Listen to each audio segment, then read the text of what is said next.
Praise the Lord. जय मसीह की। परमेश्वर पिता का धन्यवाद करते हैं इस संध्या के समय जो उसने हमें मौका दिया कि हम सभी एकत्रित होकर आगरा मसीह मंडली के साथ एक संगति को करने पाते हैं। परमेश्वर पिता का धन्यवाद हो इस समय के लिए, संगति के लिए और इस प्रबंध के लिए जिसमें हम एक दूसरे के साथ संगति को, आत्मिक संगति को करने पाते हैं। पुनः सब आप सभी का इस पेज में हार्दिक स्वागत है। धन्यवाद देते हैं हमारे प्रभु का जो हमें मौके देता है कि हम एक साथ मिलकर उस प्रेम को जो उसने हमसे किया है हम बांटने पाते हैं। परमेश्वर धन्यवाद हो कि वो हमें समय और मौके देता है और हमें चाहता है कि हम पूरे समर्पण के साथ उसकी निकटता में आने पाए। मैं धन्यवाद देती हूँ हमारे आदरणीय पासवान हम अनुपम डेविड जी के लिए, बहन शबनम जी के लिए, पूरी मिनिस्ट्री के लिए और आप सभी प्रियों के लिए जो स्पेस से जुड़े हैं। उन सभी के लिए मैं आपका हृदय से धन्यवाद देते हुए परमेश्वर पिता की आशीषों की कामना आप सभी के लिए करती हैं, क्योंकि हम एक परिवार के रूप में हैं। हम इस पेज से जुड़े हुए हैं और हम जुड़े हुए हैं इसलिए जुड़े हैं कि हम आत्मिक जीवन में एक दूसरे को उठाने पाएं।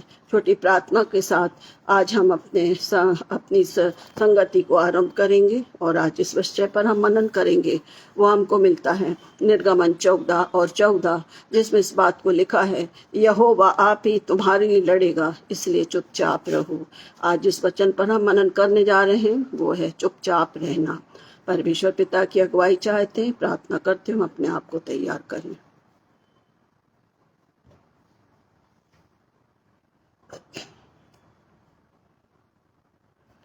यहोवा का धन्यवाद करो क्योंकि वो भला है और उसकी करुणा सदा की है।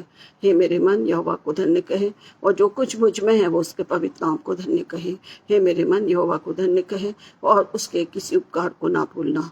हमारे दयालु प्रिय पिता परमेश्वर, इस सुंदर संध्या के समय हम आपके पवित्र चरणों के पास आते हैं। धन्यवाद देते खुदावंद कि आपने आज का दिन हम सभी के जीवन में जोड़ा और ये मौका दिया कि हम इस संध्या के समय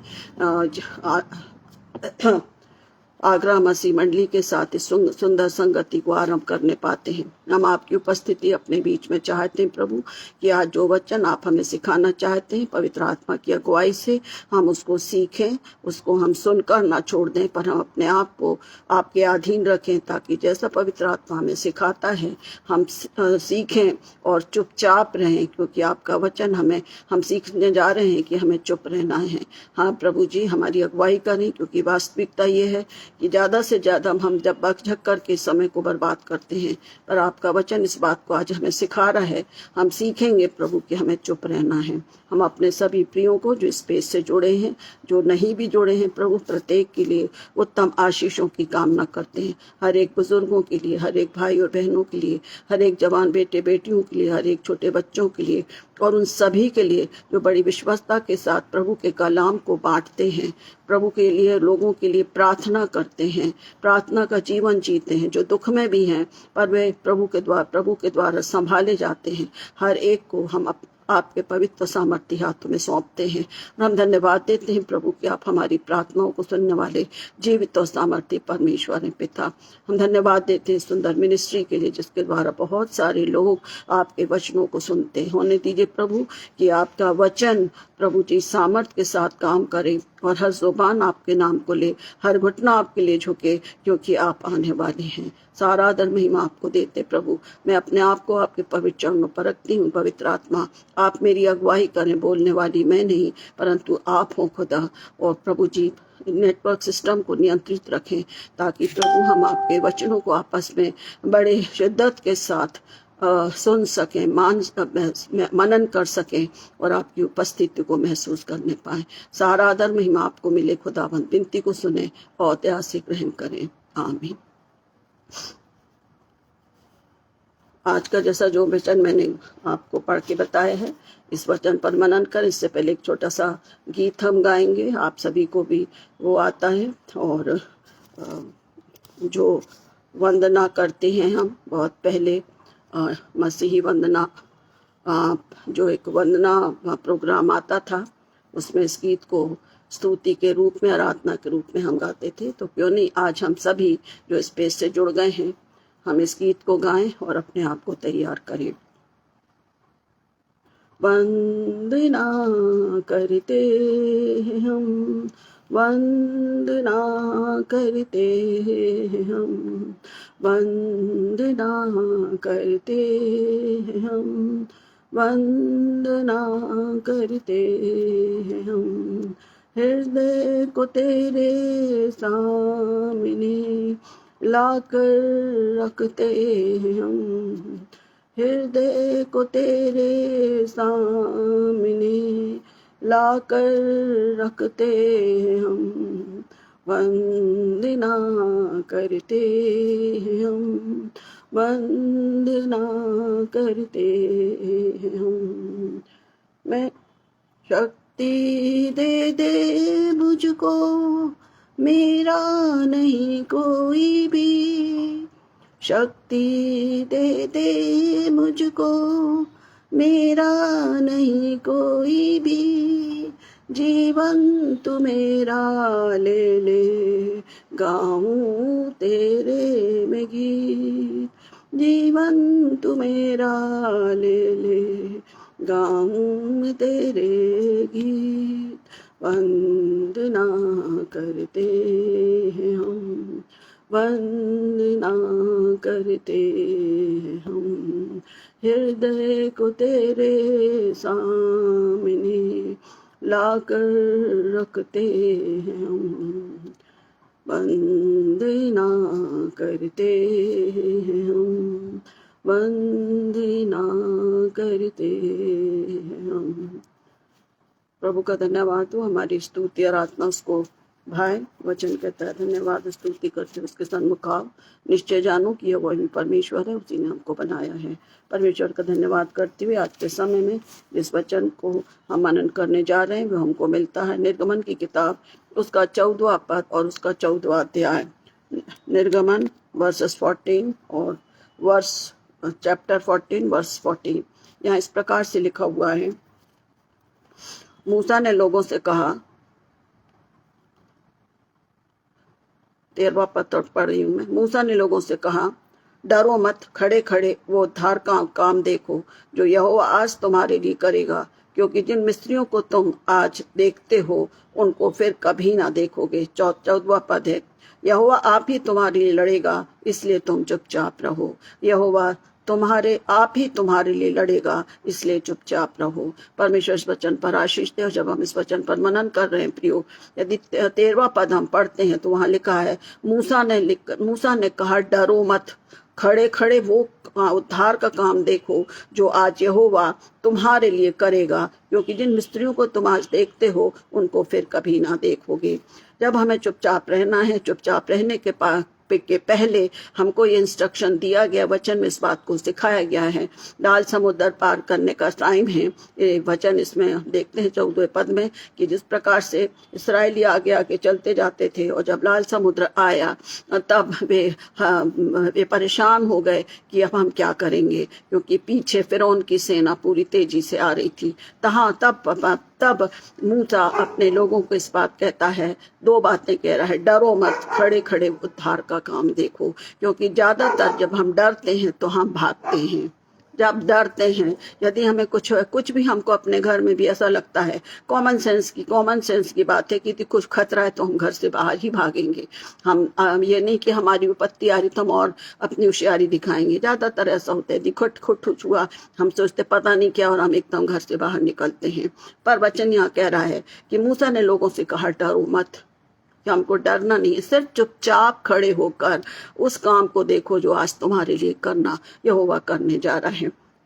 क्यों डरने के लिए डर रहे हैं? हम जब डरते हैं तब वचन हमें सिखा रहा है कि तुम चुपचाप रहो, क्योंकि हम चुप नहीं रह सकते प्रियो। यदि हमारे हमारे सांसारिक जीवन में छोटी छोटी घटनाएं घटती हैं तो हम एकदम डर जाते। कभी कभी कोई लोग आपा खो देते हैं, कोई लोग समझ ही नहीं पाते, जो नहीं करना चाहिए वो भी कर देते हैं। मान लीजिए किसी प्रकार से इलेक्ट्रिक प्रॉब्लम आ रही है तो हम चीखेंगे, चिल्लाएंगे, बच्चों को धदर करेंगे, पर सही बात है कि उस समय हमारा दिमाग ये नहीं रहता कि हमको जो मेन स्विच है उसको ऑफ कर देना है, क्योंकि हम उस डर से जो हमारे सामने है हम आगे तक की कल्पनाओं में पहुंच जाते हैं प्रियो। ये वास्तविक है। पर इस वचन के द्वारा हम सीखेंगे कि हमें डरना नहीं है और चुपचाप रहना है। जब हम चुप रहेंगे तब प्रभु अपनी योजना को काम में लाएगा। यह मैंने आप सांसारिक जीवन में हमारी जो घटनाएं घटती उसके विषय में मैंने कहा। इसका मतलब नहीं है कि हम पुकारते हैं, आवाज के लिए हम पुकारते हैं कि हमारी मदद करें, हम जोर से चीखते हैं ताकि जो भी है वो हमारे पास सहायता के लिए आए। ये हमारा एक सांसारिक रूटीन है, इमरजेंसी है, हम चिल्लाते हैं, डरते हैं, कॉमन सही बात है। मैं भी उस स्थान पर रहूंगी, मैं सबसे ज्यादा चिल्लाऊंगी। परिवचन हमको ये एक सांसारिक, एक हमारे व्यवहारिक जो जीवन है उसमें ये चीजें होती हैं। हम खतरे से बचने के लिए हम एकदम से क्या करते हैं, भागते हैं। सही है हमारा भागना, हम आग के अंदर थोड़ा खड़े रहेंगे, पर ये सांसारिक पर आत्मिक जीवन में हम इस बात को सीख रहे हैं कि कोई भी विपत्ति या कोई परेशानी, कोई निराशा, कोई टेम्पटेशन आता है तो हमें स्थिर रहना है, हमें शांत रहकर प्रभु के काम को करना है। तो साधारण बात है प्रियो, यदि हमारी कोई टेम्पटेशन है, परीक्षाएं, बीमारियां, सताव हैं, हम प्रार्थना करते हैं। जब हम प्रार्थना करते हैं, जब हमें सुनाई नहीं देता, मतलब हमारी प्रार्थना सुनी नहीं जाती, तो हम कुड़कुड़ाने लगते हैं, जो सबसे गलत है। प्रभु हमारा धीरज देखता है, प्रभु हमारी अगुवाई करता है, वो हमें कुछ भी नहीं होने देगा। हम शांति से हर एक बात को सामने रखें, प्रभु मेरी और आपकी अगुवाई करेगा। इस वचन के द्वारा हम इस बात को सीखें कि हमें चुप रहना है। किस किस समय में, कब और कैसे, कहाँ, वचन के द्वारा ही हम देखेंगे कि हमें चुप रहना है। क्योंकि वचन इस बात से आगे कह रहा है, यहोवा आप ही तुम्हारे लिए लड़ेगा, इसलिए तुम चुपचाप रहो। हमारी हर एक परेशानियों में कोई ना कोई भी प्रॉब्लम यदि, चाहे वो हमारे आत्मिक हो प्रियो, चाहे हमारे घरेलू हो, चाहे हमारे सांसारिक हो, हमें शांत रहकर प्रभु को पुकारना है और वो तो सुनता है और वो हमारे को उत्तर देता है, हमारी मदद करता, हमारी सहायता करता है। और इस बात को हम जानते हैं, हमारे जीवन में ये बहुत सारे अनुभव प्रभु ने दिए हैं। वचन कहता है शांत रहो और उस काम को देखो जो यहोवा तुम्हारे लिए करने जा रहा है। तो कुछ वचनों को हम पढ़ेंगे, कुछ वचनों के साथ हम इस वचन पर मनन करेंगे। और आज 2 पॉइंट हैं जिन पर हम मनन करेंगे। पहला है चुप रहना, और दूसरा है चुपचाप रहने का समय, शांत रहने का समय जो हमारे पास है, उसमें हमें क्या करना है, शांत रहना। चाहे शत्रु है, चाहे परेशानी है, उस समय में शांत रहना है। चुप रहना और शांत रहना दोनों चीजें मुंह बंद रखना है। शांत रहना, अपने मस्तिष्क को भी क्या करना है, सामान्य रखना है कि हम किसी भी प्रकार से गलत सोच या गलत इंट्यूशंस में ना फंसे। पहली बात हम देखते हैं चुप रहना। चुप रहने का मतलब है शांत रहना। शांत रहने का मतलब है कि हमको पूरा भरोसा रखना है प्रभु पर और प्रभु हमारे लिए मदद करेगा। इसके लिए पहला वचन हम सीखते हैं जो हमको मिलता है भजन संहिता 39 उसका पहला और दूसरा पद। भजन संहिता 39 उसका पहला और दूसरा पद इस बात को सिखाता है, मैंने कहा मैं अपने चाल चलन में चौकसी करूंगा ताकि मेरी जीभ पाप ना हो, मेरी जीभ से पाप ना हो। जब तक दुष्ट मेरे सामने हैं तब तक मैं लगाम लगाए अपना मुंह बंद किए रहूंगा। अभी तक हम चुपचाप अपनी उन बातों पे, हमारे सांसारिक जीवन की से संबंधित हम चुप रहने के लिए बोलते हैं। कोई ज्यादा बकता है तो हम चुपचाप रहें, क्योंकि यदि हम ज्यादा बोलेंगे तो वो भी क्या करेगा, लड़ाई करेगा। परंतु आत्मिक जीवन में भजनकार इस बात को सिखाता है, अपने चाल चलन की चौकसी करना है हमको ताकि मेरी जीभ पाप से पाप ना हो। किस जीभ से होता है, हमारा शांत रहना, हमारी जीभ, हमारा मन, जो कुछ हमारे मन में है वो ही बाहर निकलता है। छोटी सी बातें होती हैं, पर यदि मन में किसी के प्रति बैर भरा है, गुस्सा भरा है, तो हम जरूरत से ज्यादा बक देते हैं, बहुत ज्यादा। फिर बाद में गिल्टी लगती है, मुझे ऐसा नहीं बोलना था, पर बात खत्म है। इसलिए दाऊद राजा सिखाता है, उसने स्वयं अपने लिए कहा है, मैंने कहा मैं अपने चाल चलन की कैसे करूं चौकसी, कैसे अपने चाल चलन को ठीक ठाक रखूं ताकि मेरी जीभ पाप, मेरी जीभ से पाप ना हो। जब तक दुष्ट मेरे सामने है तब तक मैं लगाम रखूं। उसको घेरा हुआ था, जैसे अय्यूब के लिए भी हम देखते हैं, हमेशा अय्यूब के लिए उसके मित्रों ने कितना बका उसको, परंतु वो शांत रहा, चुपचाप रहा, उसने कुछ भी नहीं बोला। और आखिर में जीत किसकी हुई, अय्यूब की ही। और उसके जो परमेश्वर उनको श्राप देने जा रहा था, उसके तीनों मित्रों को, प्रभु उसने क्षमा मांगा। जब अपने मित्रों के लिए बोला, प्रभु इससे क्षमा कर, कितनी सुंदर और कितनी बड़ी बात है जब हम चुप रहकर उन बातों को मनन करते हैं, देखते हैं। प्रभु यीशु मसीह ने कितनी तकलीफों को सहा। वचन कहता वो तो बोल भी सकता था कि स्वर्ग की सेना आ जाए, परंतु वो चुप रहा। क्यों चुप रहा? मेरे और आपके लिए उसने सारी तकलीफों को अपने जीवन को दिया। अनंत वो जीवित होकर वो फिर से आने वाला है। हमारा समय है कि हमें चुप रहना है। चुप रहने का मतलब है वे बातें जो हमें भटकाती हैं, वे स्थितियां जो हम पर टेम्पटेट करती हैं, उनमें हमें इग्नोर करना है। ये भी है, उसका इनकार करना है, शांत रहना है, इग्नोर करना है। और इसके लिए हमें बहुत मेहनत की जरूरत है। वचन कहता है तब तक मैं लगाम लगाए अपना मुंह बंद रखूंगा। घोड़े की जुबान में लगाम लगाते हैं ताकि वो सरपट नहीं भागे। उसी में जो रस्सी उसकी बंधी होती है, लगाम लगी रहती है। यदि वो तेजी से चलता है तो जो घोड़ा टांगा चलाता है उसको खींचता है ताकि वो नॉर्मल पे चले। हमारे लिए भी लगाम दी गई है। पवित्र आत्मा मेरी और आपकी अगुवाई करता, प्रभु का वचन मेरी और आपकी अगुवाई करता है कि हम बुरा बोलने से, हम चप करने से बच सकें। उन बातों को बोलें जिससे परमेश्वर को महिमा मिले, उन बातों को बोलें जिससे गवाही का कारण हो। तो हम स्मरण रखें कि हमें अपने चाल चलन की यदि चौकसी करना है प्रियो, तो हम अपने मुंह को बंद रखें। अधिकतर ऐसा होता है यदि कोई दूसरे की बात हमें सुनाता है तो हम भी फट से उस बात को उसको और प्रमोट कर देते हैं कि हाँ हाँ ऐसा है। हमको इस प्रकार से बोलकर किसी को भी अपराधी या दोषी या गलत साबित नहीं करना है। हमको शांत रहना है। तो सामने वाला अपने आप चुपचाप हो जाएगा कि ये कोई इंटरेस्ट नहीं ले रहे हैं इसलिए चुप। तो हम तो बचते ही हैं, ना बोलकर उस व्यक्ति को भी रोक सकते हैं जो गलत बातों को बोलता है। दूसरा वचन हम देखेंगे अय्यूब की किताब। भला होता, अय्यूब 13 और 5, भला होता कि तुम बिल्कुल चुप रहते और इस तरह तुम क्या बुद्धिमान ठहरते। ये किन के लिए बोल रहा है? वो अपने मित्रों के लिए बोल रहा है। तो तीनों मित्र हैं, कुड़कुड़ाने लगे पूरे समय, मतलब तबीयत से उसको कुड़कुड़ाए। हम वचनों को पढ़ते हैं, इसलिए वो कह रहा है कि भला होता कि तुम बिल्कुल चुप रहते, शांत रहकर उसकी संगति करते, उससे अच्छी बातों को करते तो अच्छा था। परंतु वो क्या कर रहे थे?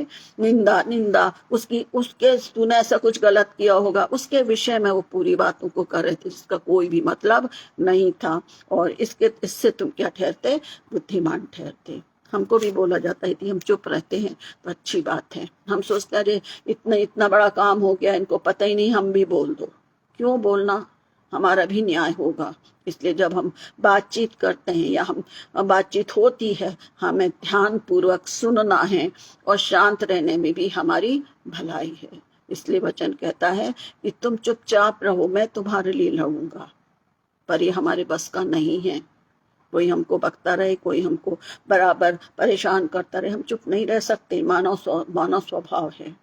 2-3 दिन के बाद हम गुस्सा होते ही हैं, हम उतना ज्यादा बक देते हैं, फिर उसके बाद हमारे पास कोई चारा नहीं रहता। मानव स्वभाव बोल के सब काम हो जाता है। पर हम मसीही हैं प्रियो, मानव स्वभाव है पर मैं और आप मसीही हैं।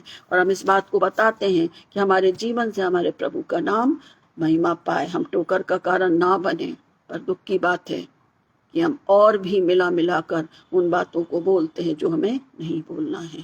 बसंत सिखाता है कि हमें शांत रहना। जब तक हमें कोई भी बात पता नहीं है, हमको बिल्कुल नहीं बोलना है, बल्कि हमें प्रार्थना करना है।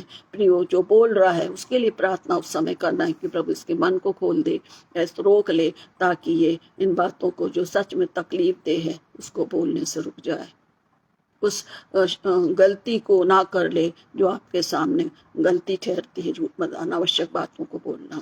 तो वो इस बात को सिखाता, भला होता कि तुम चुप रहते, परंतु तुमने क्या किया? बोलते गए। और आगे कहता है भला होता कि तुम चुप रहते तो तुम क्या बनते? बुद्धिमान बनते हैं। पहली बात है कि जब हम चुप रहते हैं हम बुद्धिमान बनते हैं। क्यों बुद्धिमान बनते हैं? क्योंकि वचन कहता है यहोवा का भय मानना बुद्धि का मूल है। यदि हम यहोवा का डर मानते हैं तो हम शांत रहेंगे, क्योंकि हम जजमेंटल हो जाते हैं, हमको वो नहीं बनना है। फिर इसके बाद भजन संहिता 39 उसका दूसरा पद भी बताऊंगे। भी मैंने पहला पढ़ा था, दूसरा है भजन संहिता 39 कहता है मैं मौन धारण कर गूंगा बन गया। दाऊद राजा कह रहा है कि मैं मौन धारण कर गूंगा बन गया और भलाई की ओर से भी चुप्पी साधे रहा और मेरी पीड़ा बढ़ गई। दो चीजें हैं, मौन धारण रहा, गूंगा बन गया और भलाई की ओर से चुप्पी साधे रहा। भलाई की ओर से चुप्पी साधे रहा का मतलब, और आगे लिखा है और मेरी पीड़ा बढ़ गई। जहां भलाई करना था वहां मैं कहीं ना कहीं चूक गया। वो सिखाना मांग रहा है हमको भजनकार। और मेरी पीड़ा बढ़ गई, क्योंकि जो काम हमें करना था शांत रह रहे, अच्छी बात है, भलाई के काम भी करने, पर जहां बोलना था, जैसे हमको बोलना पड़ता है आजकल, हम जवान बच्चों को रोका टोकी नहीं कर सकते, पर जब हम उनको बोलते हैं, है ना, तो वो हमको रिवर्स आंसर देते हैं, जो हमको तकलीफ होती है उनको हम समझा सकते हैं। यदि हम चुप रहेंगे तो वो बिगड़ेंगे। हमारा काम है कि बेटा देर से आप घर आ रहे हो, 1 दिन 2 दिन हो गया, परंतु आपको समय पर आना है। यह हमारा काम है, हमको बोलना है, ताकि वो उन टेम्पटेशन से जो आज चल रही उससे वो बच जाए। मेरी और आपकी ड्यूटी है, मेरा काम है उनको बोलना, प्रार्थना करना। अब जब वो नहीं मान रहे हैं, ये आगे जाके उनके लिए परेशानी, पर हम एकदम चुप हो जाते हैं, वो गलत है। हमको उन समयों में जहाँ आवश्यकता है, जहाँ हम देखते हैं कि कठिनाई है, समस्या आ सकती है, उस समय हमें वचन सिखा रहा है कि तो चुप्पी साधे रहो और मेरी पीड़ा बढ़ गई। हमको बोलना है, जो गलत है वो गलत, सही है मतलब सही है।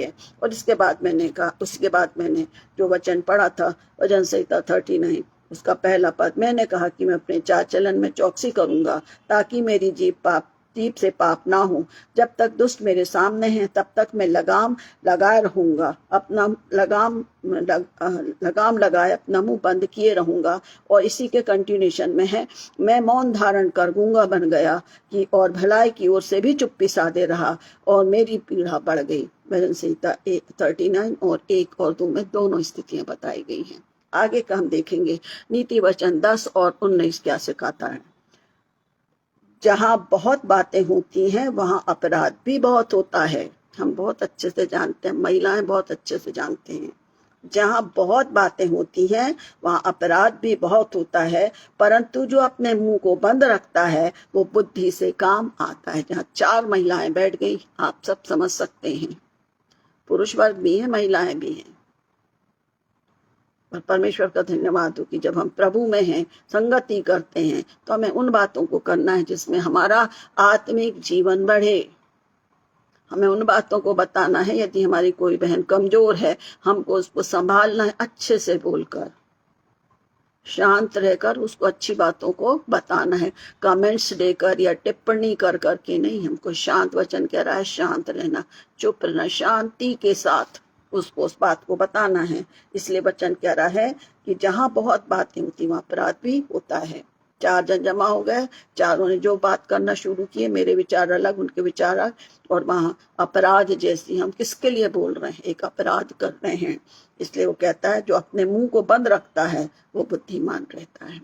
कोई हमारी बहन शांत रहे, कुछ नहीं बोले, तो हम बोलते क्यों, तुम कुछ नहीं बोल रही क्या, तुम नहीं बोल रही क्या? भाई जो शांत है उसको शांत रहने दीजिए, क्योंकि हमको अपना लेखा देना है। हमारी, मेरा मतलब हर एक से है, हर एक जन, सिर्फ महिलाएं वर्ग ही नहीं है, सभी लेख के लिए है कि हम यदि किसी के लिए, किसी ने 4 जन हम खड़े और 4 जन यदि कोई किसी बात ने एक जन ने निकाला, तो हम हाँ हाँ करके उन बातों को क्या करते हैं, प्रूफ कर देते हैं। वचन क्या कहते हैं कि हमें शांत रहना है।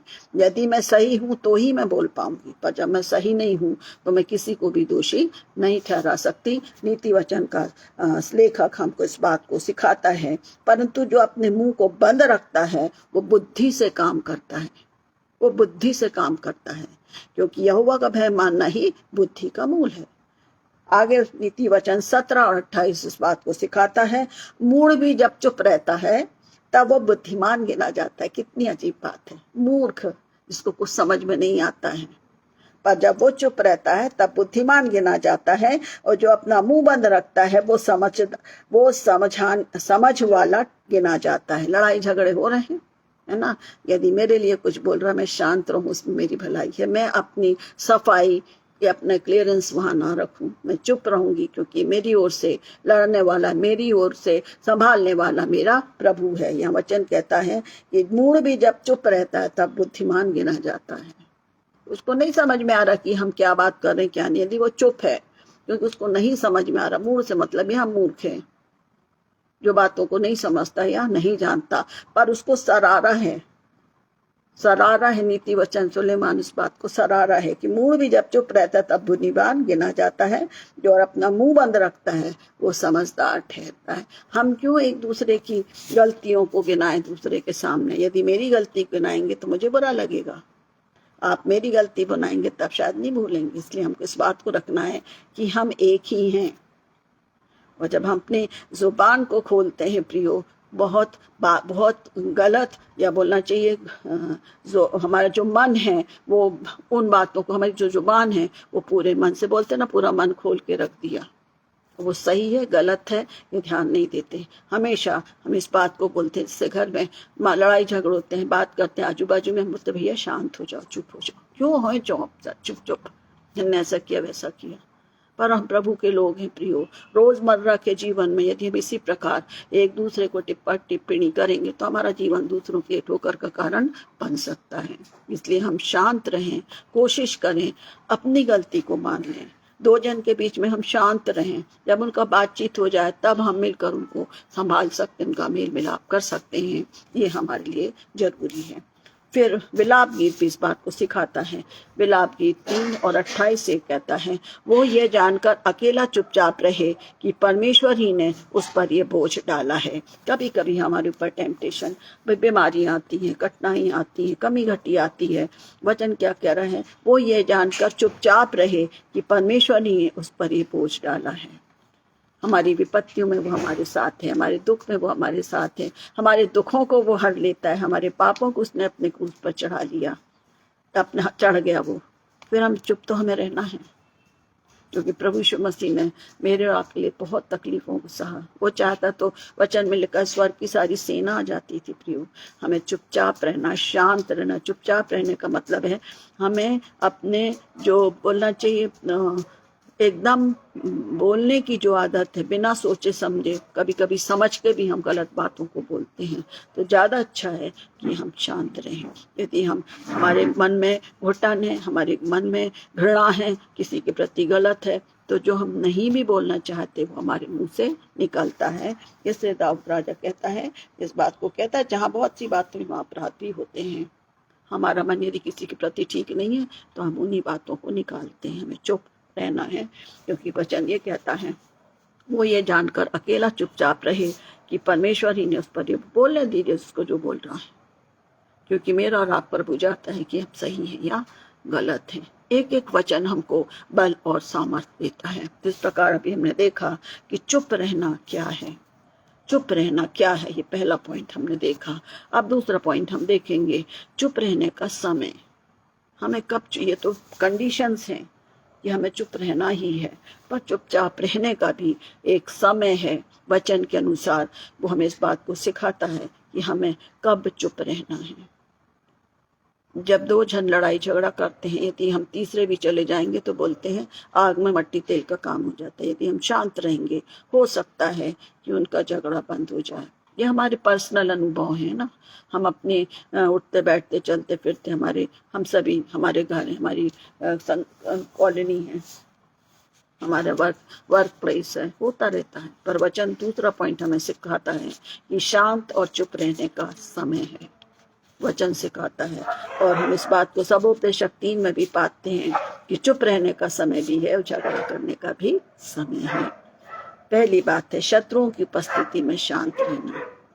शत्रुओं की उपस्थिति में शांत रहना चाहिए कि नहीं रहना चाहिए? वचन कहता है अय्यूब 6 और 10, यदि मेरी शांति का कारण होता तो वरन भारी पीड़ा में भी मैं इस कारण से उछल पड़ता, क्योंकि मैंने उस पवित्र के वचनों का कभी इनकार नहीं किया।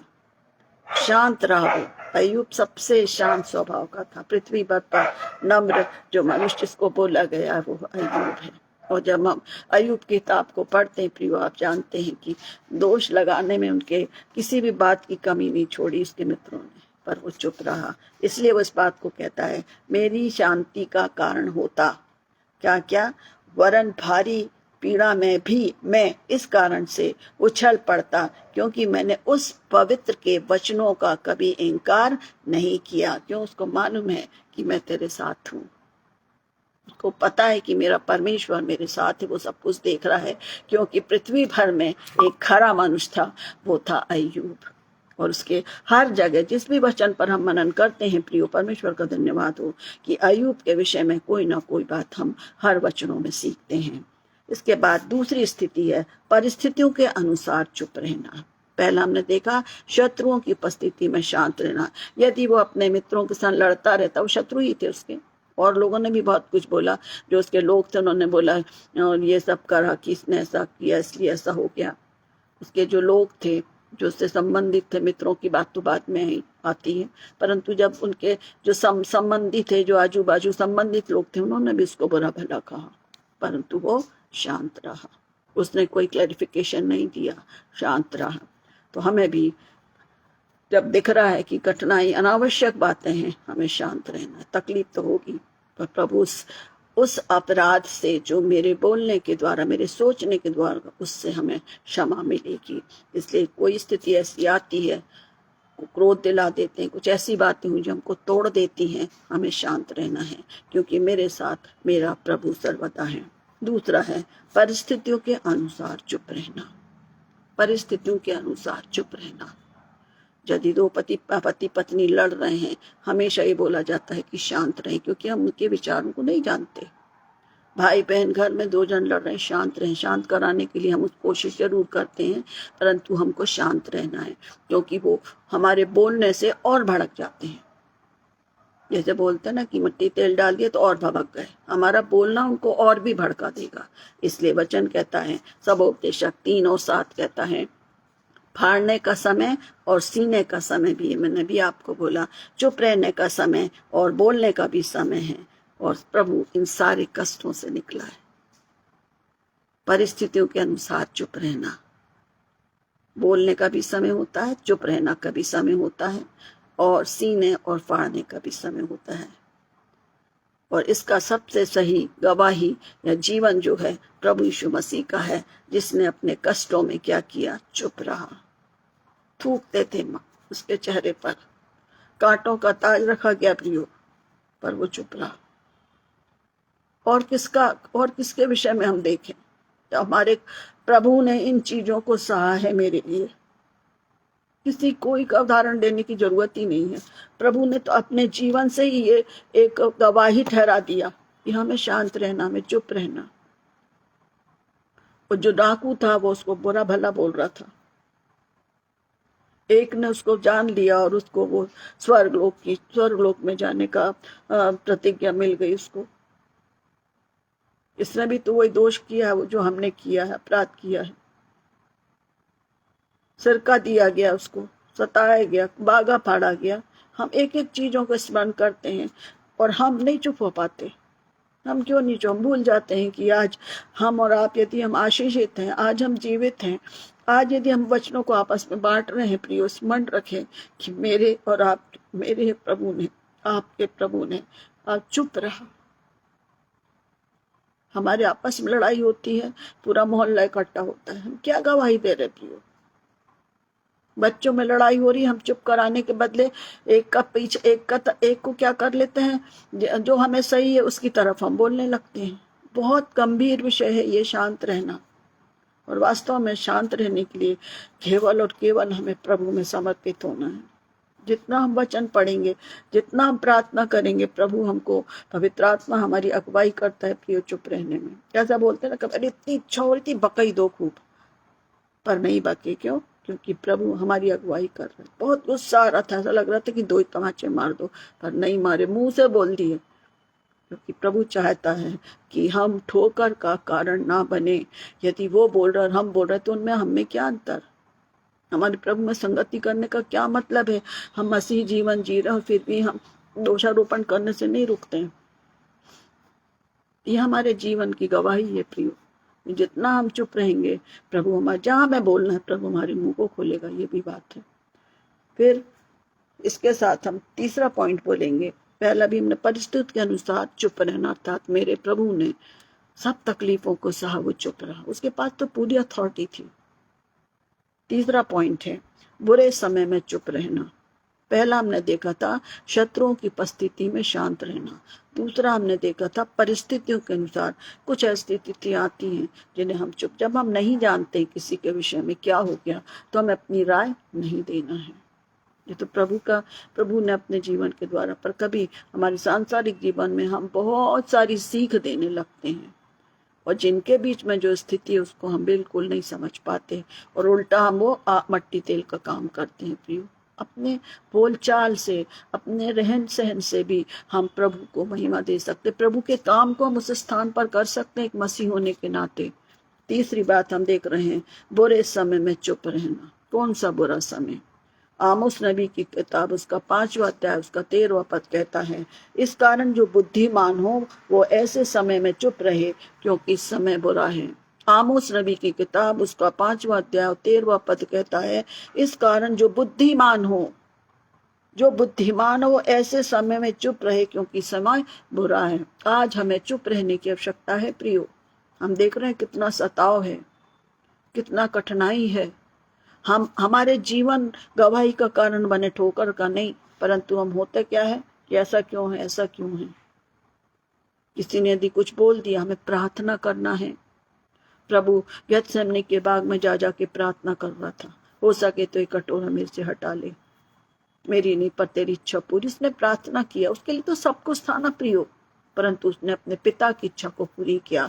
आज और ये वचन हमें सिखाता है कि जब प्रभु ने मुझे और आपको जीवन दिया है, जो हम मसीही जीवन के, हम एक मसीही कहलाते हैं प्रियो, हमें उन बुरे समयों में चुप रहना है। एक बुरे समय जब किसी व्यक्ति या हमारे परिवार, हमारे प्रियजनों के समय में यदि कोई बुरा समय आ जाता है, कठिनाई, बीमारी, तो हम उसका क्या करते हैं, एक तरीके से बोलना चाहिए, क्यों हुआ, कैसे हो गया, ऐसा कर लेना था, ऐसा कर लेना था।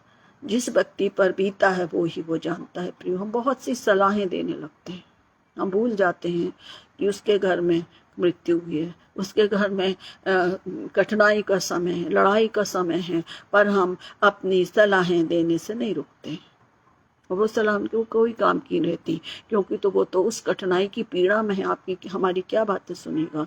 इसलिए आमोस इस बात को कहता है कि जो बुद्धिमान है, हम हमेशा क्या बोलते हैं, लड़ाई झगड़ा तब अपने चुपचाप रहो, किसी के लिए मत बोलो, प्रार्थना करो कि वे एक हो जाएं।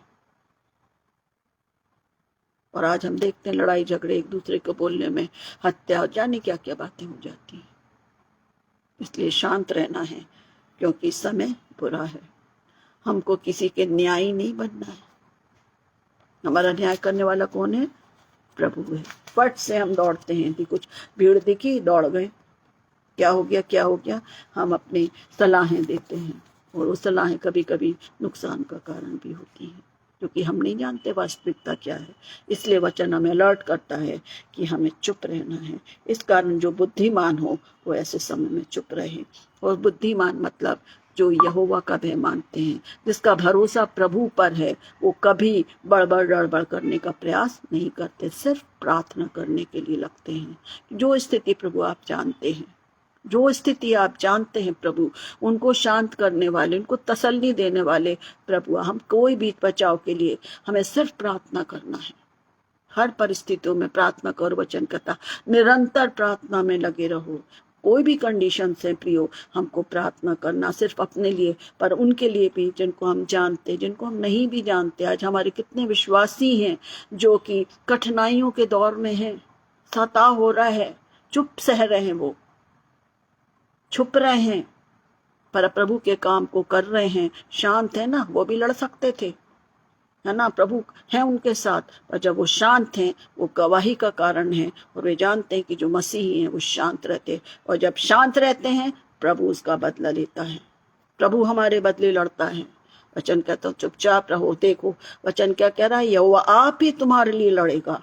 फिरौन की सेना चली आ रही थी और उधर अरे यहाँ आ गया, वो पीछे आ रहे, नहीं, चुपचाप रहो। वचन बहुत स्पष्ट कह रहा है, यहोवा आप ही तुम्हारी लड़ेगा, इसलिए तुम चुपचाप रहो। हम देखते लाल समुद्र कैसे हो गया, कैसे इसराइली निकल गए, कुड़कुड़ बड़बड़ से कोई फायदा नहीं।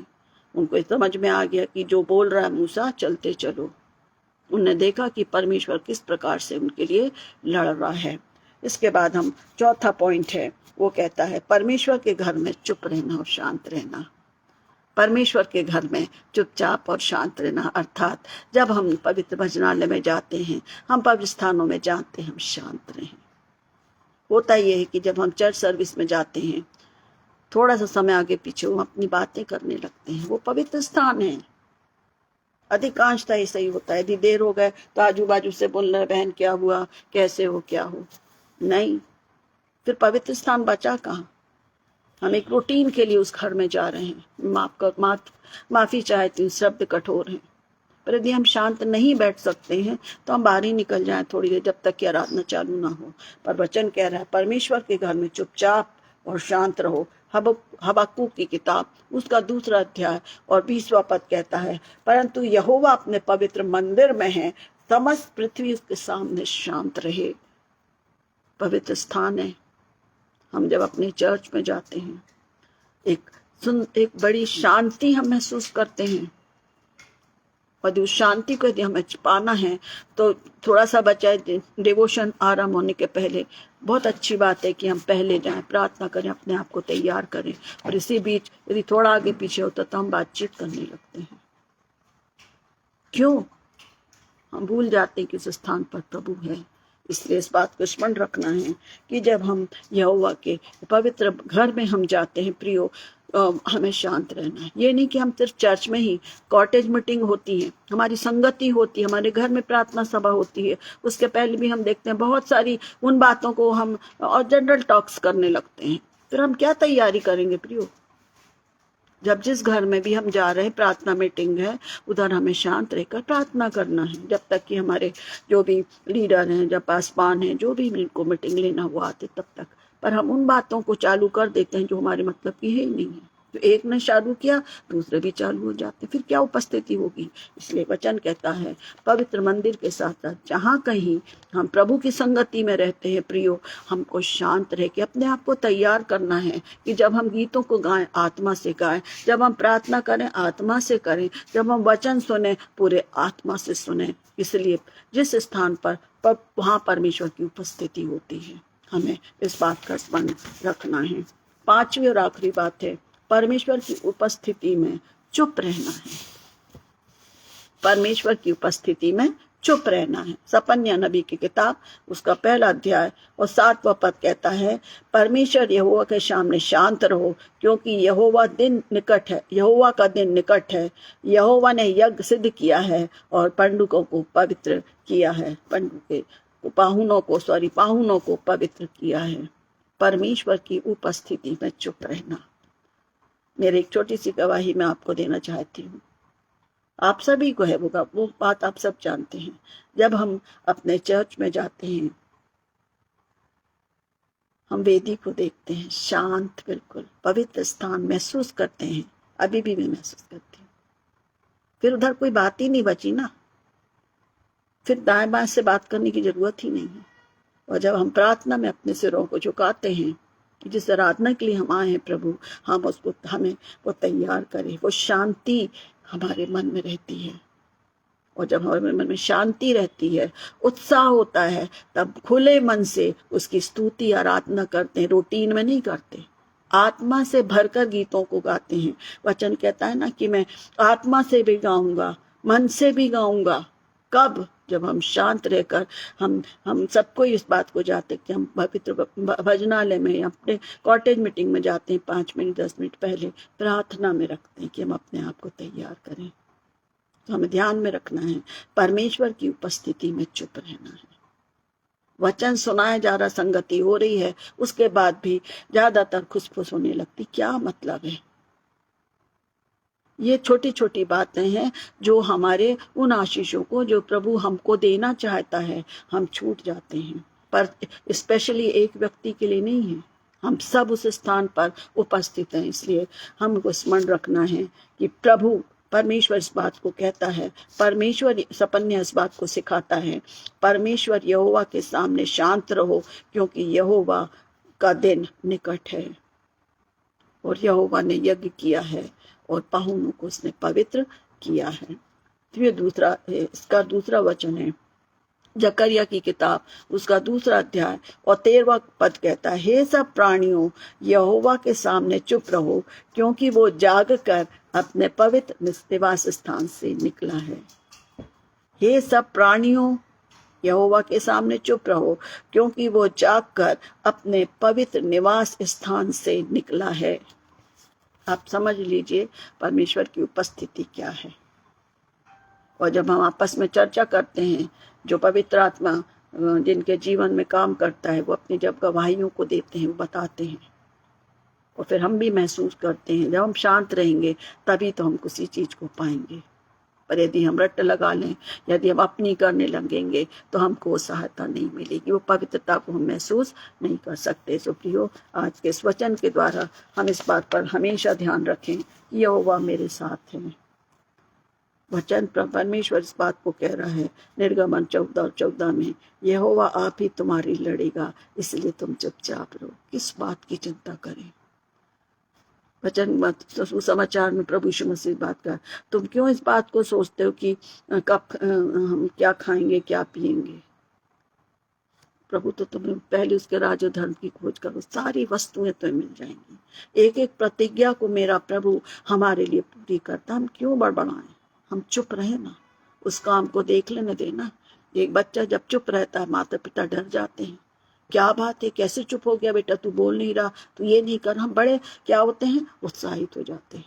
पर यदि इस बात को बोल देता कि मम्मी पापा मेरे से गलती हो गई है, मैं कैसे बोलूं, तब हम आनंदित हो जाते हैं। मेरा प्रभु कहता है कि हमें क्या करना है। सबसे पहले हमको अपने आप को प्रभु के सामने सौंपना है। वो मेरी और आपकी अगुवाई करेगा। शांत रहकर, वचन कहता है शांत रह के हमको क्या करना है, उसकी बातों को सुनना है। वचन इस बात को कहता है, इस कारण जो बुद्धिमान हो वो ऐसे समय में चुप रहे, क्योंकि समय बुरा है। बुरे समय के विषय में हमने इस बात को पढ़ा था। परमेश्वर वचनों के द्वारा मेरी और आपकी अगुवाई करे कि हम चुप रहना सीखें। आवाज सुनना है ना, हमें प्रभु की आवाज सुनना है प्रियो। जब हमें सुनना है तो 100% मुझे और आपको चुप रहना पड़ेगा। प्रभु के निकट जब हम जाते हैं, है ना, हमको अपने आप को पूरा खाली करना है। और जब उसकी आवाज सुनाई देती है, जैसे दाऊद राजा कह तेरा दास सुनता है, कह तेरा दास सुनता है। कब सुनेगा, जब हम शांत रहेंगे। परमेश्वर वचनों के द्वारा हम सब की अगुवाई करें। इन कठिन समय में प्रियो हम चिंतित नहीं हो। आएगी कठिनाई, आएगी, आना है, हम पक्के हैं, क्योंकि हमारे प्रभु ने वायदा किया है कि उसने हमें छोड़ा नहीं है, हमें अनाथ नहीं छोड़ा प्रियो। हम बग झक करके या अपने सारे इंट्यूशंस को लगा करके गुमराह नहीं करें। हम सिर्फ प्रार्थना करें, शांत रहें पवित्र आत्मा की अगुवाई में। जब हम चुप रहते हैं, मैं जानती हूँ कि जो लोग प्रभु में हैं, हम सब इस बात को विश्वास करते हैं, अद्भुत सामर्थ्य देता है, अद्भुत शांति देता, हमारी अगुवाई करता कि जो हमें बोलना है वो हम दूसरों को शेयर करने की, भैया आप भी बच जाओ, मैं भी बच जाऊं। इसलिए चुप रहना है। और परमेश्वर के निकट शांत रहने में क्या होता है, वो हमको वो आशीषें देता है जिसके द्वारा हम उसकी गवाही का कारण बनते। वो हमको इस प्रकार इस्तेमाल करता है, हमको नहीं मालूम, पर जो हमें देता है वो हम उसके लिए एक बड़ी गवाही का कारण बनते हैं। यदि हम बार मूसा गुस्सा हो जाता था, इसलिए ऐसा किया, अरे मैं तो हूं ना तेरे साथ, तू क्यों गुस्सा हो रहा है, उसकी बात अलग है। क्योंकि 5 और 6 लाख को संभालना बड़ा मुश्किल था, फिर भी उसने अपनी पूरे काम को परमेश्वर की अगुवाई में किया, परमेश्वर से बातचीत करता था प्रियो। गुस्सा होता था, फिर वापस वो इस बात को मान लेता था, क्योंकि उसका प्रभु उसके साथ है।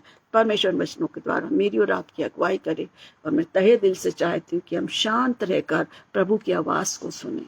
और जब हम उसकी आवाज को सुनेंगे प्रियो, वो मेरा और आपका मार्गदर्शन करेगा कि क्या काम हमें करना है, हम किधर जा रहे हैं, हमारी गलती को भी बताएगा वो। एक बच्चा शांति से जब सुनता है तो हम बड़े आनंदित हो जाते हैं, और बच्चा बहुत अच्छा है। ऐसे मेरा प्रभु भी चाहता है कि हम शांत रहकर उसकी आवाज को सुने, उसकी इच्छा को जाने, पवित्र आत्मा की अगुवाई में। छोटी प्रार्थना के साथ हम समाप्त करेंगे। हमारे दयालु प्रेम पिता परमेश्वर, धन्यवाद देते कि आज आपके वचन के द्वारा आपने हमें सिखाया मेरे प्रभु कि हमें चुपचाप रहना है। हम मान लेते हैं प्रभु कि हमारा जीवन सांसारिक है पिता, सांसारिक सोच, सांसारिक परेशानियां, इन सब में प्रभु हम इतने विचलित होते हैं कि हम भूल जाते हैं कि हमारा प्रभु हमारे साथ है पिता। इसके लिए आप हमें क्षमा करें मेरे प्रभु। और जब इस संध्या के समय आपका वचन हमको तोड़ रहा है प्रभु कि हमें चुप रहना है, क्योंकि आप तो वो सब कामों को हमारे लिए कर देते हैं जो कठिन है मेरे पिता। आज के एक एक वचन हम सब के लिए प्रभु जी आशीष का कारण बने। ये वचन हमारे लिए हमारे हृदयों को तोड़े प्रभु, हम शांत रहने वाले बन सकें। वो हड़बड़ी, वो गड़बड़ी वाली स्थिति आत्मा से हमें कुछ छुटकारा दीजिए प्रभु, जो गड़बड़ी को उत्पन्न करती है, जो घबराहट को उत्पन्न करती है, जो झूठ को उत्पन्न करती है, उन सब से मुझे हम सबको छुटकारा दीजिए प्रभु, ताकि हम एक छोटे बालक के समान शांत रहें, आपकी आवाज को सुन सकें। और वचन भी इस बात को कहता है कि जब हम अपने को समर्पित करते हैं प्रभु, आप अपनी युक्तियों को हम पर प्रकट करते हैं, अपने बच्चों पर प्रकट करते हैं मेरे पिता। आज के इस वचन को फलवंत करना मेरे पिता, कि हम सभी जो इस वचन को हम अब आपने हमें सिखाया प्रभु, हम शांत रहने की कोशिश करें और इस बात को कह सकें, कह तेरा दास सुनता है, कह तेरी दासी सुनती है मेरे पिता। धन्यवाद इस समय के लिए, संगति के लिए और इस मिनिस्ट्री के लिए प्रभु, जो आपके बेटे बेटी के द्वारा, हमारे प्रिय पासवान और बहन के द्वारा प्रभु आप इसको संचालित करते हैं। सच में प्रभु आप उनके साथ हैं। आपका धन्यवाद हो प्रभु। अपने बल और सामर्थ्य से भरिए प्रभु, ताकि एक बड़ी जवाबदारी जो आपने उन्हें दी है, ये सच है, कठिनाई तकलीफें आती हैं, परंतु जो आप में बना है वो कठिनाइयां भी आनंद में बदल जाती हैं। हालेलुया। पूरी उनकी जो भी मिनिस्ट्री है, परिवार है, घराना, सबको आशीष दीजिए। इस पेज से जुड़े प्रत्येक लोगों के लिए प्रार्थना करती हूँ प्रभु, जो दुख में, कठिनाइयों में, निराशाओं में है, हलगांव में है, बीमारी में पिता, अब अपने हाथों को बढ़ा लीजिए, ताकि आपके द्वारा वो आनंद, चंगाई, दृढ़ता पाए जो कोई और नहीं दे सकता पिता। जाने अनजाने में जो भी पापुल अपराधी, उनको दया करके क्षमा करें। आगे के समय में जो भी आपके दास दासी वचनों को बांटेंगे, इनको भी आप अपनी सामर्थ्य से भरिए, ताकि ये समय जो भी हमें मिल रहा है प्रभु, उसमें हम आपकी निकटता शांत होकर आपके काम को अपने जीवन में होने दें और तैयार पाए जाएं। हर एक बातों के लिए आपका धन्यवाद करती हूँ। इस विनती को विश्वास के साथ मांगती हूँ, खुदावंद सुने और दया से ग्रहण करें। आमीन, आमीन, आमीन। यीशु से